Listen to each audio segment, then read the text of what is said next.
సరస్వతీదేవి యొక్క కటాక్షం అనేటటువంటిది ప్రధానంగా మనుష్యులకు మాత్రమే అన్వయం.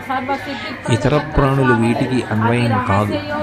ఎందుకని అంటే సరస్వతి అంటే విద్యాధిదేవత, ఆమె భాషాధిదేవత, ఆమె వాణి, వాగ్రూపిణి.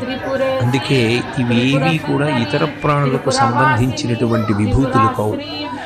మాట్లాడగలగడం అనేటటువంటిది భగవంతుడు సృష్టిలో కేవలం మనుష్యునికి మాత్రమే ఇచ్చినటువంటి గొప్ప వరం.